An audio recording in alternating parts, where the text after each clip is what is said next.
تو دیکھیے اس وقت جو سب سے بڑا فتنہ ہے، اور میں نے آپ کے سامنے عرض کیا یہ وہ دور ہے کہ جس میں نئے سے نئے فتنے ایجاد ہوتے رہیں گے. اس وقت جو سب سے زیادہ کنفیوژن کریٹ کرنے کی کوشش کی جا رہی ہے وہ یہ ہے کہ ہر طرف سے مختلف آوازیں ہیں. ہر ایک یہ صدا لگا رہا ہے کہ ہم حق والے ہیں، ہم حق کے پرستار ہیں، ہم حق والے ہیں، ہم حق کے راستے پر چلنے والے ہیں، ہم حق کو ماننے والے ہیں. ایسا ہے یا نہیں؟ خود ہماری صفوں میں ہی، شیعت میں ہی کتنے گروہ بن گئے، اور ہر گروہ یہ نعرہ لگاتا ہے کہ ہم حق کے ماننے والے ہیں، ہم حق پہ چلنے والے ہیں، ہمیں فالو کرو، ہمیں فالو کرو. ایسا ہے یا نہیں؟ یہ بھی نشانیوں میں سے ہے، یہ بھی نشانیوں میں سے ہے، یہ گروہوں میں بٹ جانا.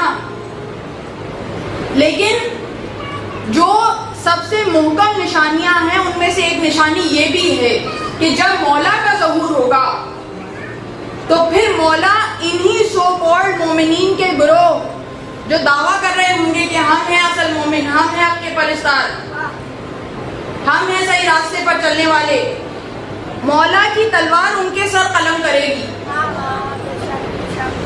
خود ان کے سر قلم کرے گی.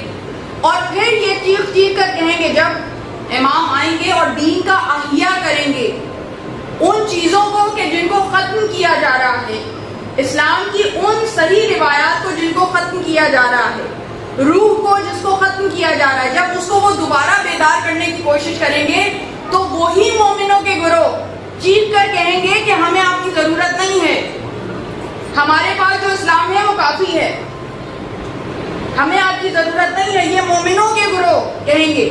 اب دیکھیے اس میں کوئی پریشانی کی بات نہیں ہے، تاریخ میں یہ ہمیشہ سے ہوتا آیا ہے. یہ جو بنو عباس ہے اس نے یہی نعرہ لگایا تھا نا کہ ہم معصومین کے چاہنے والے ہیں، ہم آل فاطمہ کی طرف حق کو پلٹائیں گے. یہی نعرہ تھا نا، ہم شیعہ ہیں. کالا لباس وہ اسی لیے پہنتے تھے کہ ہم حسین کا سوگ منانے والے ہیں، ہم کربلا کا انتقام لینے والے ہیں، ہم آل محمد کا حق انہیں لوٹائیں گے. تو یہ سیاسی نعرے ہمیشہ سے لگتے آئے ہیں، یہ سیاسی نعرے تاریخ میں ہمیشہ سے لگتے آئے ہیں. اب ان کی تعداد بڑھ گئی ہے، اب ان کے گروہ بڑھ گئے ہیں، تو ان گروہوں سے ذہن کو منتشر نہ ہونے دے.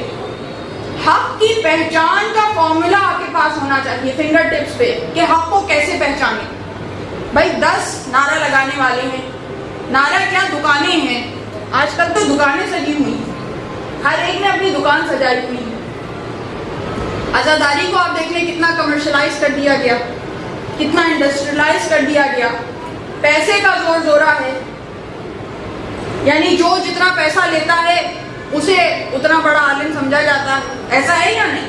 بالکل اسی طرح جیسے قربانی کے دن آتے ہیں، عید قربان آتی ہے نا، جو جتنا بڑا بیل قربان کرتا ہے سمجھتے ہیں اس کی قربانی سب سے زیادہ قبول. ایسا ہے یا نہیں؟ سمجھا نہیں جاتا ہے. اور اس کی پوری شو، اس کی پوری ریاکاری دنیا کو دکھانا. اور اب بھی ایسے ہوتا ہے، مجلسوں کے بڑے بڑے پوسٹر، اس میں ان پڑھنے والوں کو بلایا جاتا ہے جو جتنا زیادہ معاوضہ لیتے ہیں، ان کا نام جلی حروف میں لکھا جاتا ہے. یہ نہیں ہے کہ متقی یا عالم پڑھے گا، نہیں، کون کتنا معاوضہ لے رہا ہے اس سے صلاحیت کا اندازہ لگایا جاتا ہے. یہ آج کا دور ہے. عزاداری کو کمرشلائز کر دیا گیا، انڈسٹریلائز کر دیا گیا، اور یہ باقاعدہ سازش کے تحت ہو رہا ہے. اس کو ناکام بنائیے، جو مخلص ہے اس سے پڑھوائیے، اخلاص لے کے آئیں صفوں میں، خود بھی صف اعضاء پہ اخلاص کے ساتھ آئیں، عقیدت کے ساتھ آئیں. جو پرانی عقیدت ہے، جس طرح صف اعضاء کی عقیدت ہوا کرتی تھی، اس کو قائم رکھیں اور اپنی نسلوں میں منتقل کریں. جو جتنا زیادہ شور مچا رہا ہے اس کو اتنا بڑا حسین کا چاہنے والا سمجھا جا رہا ہے.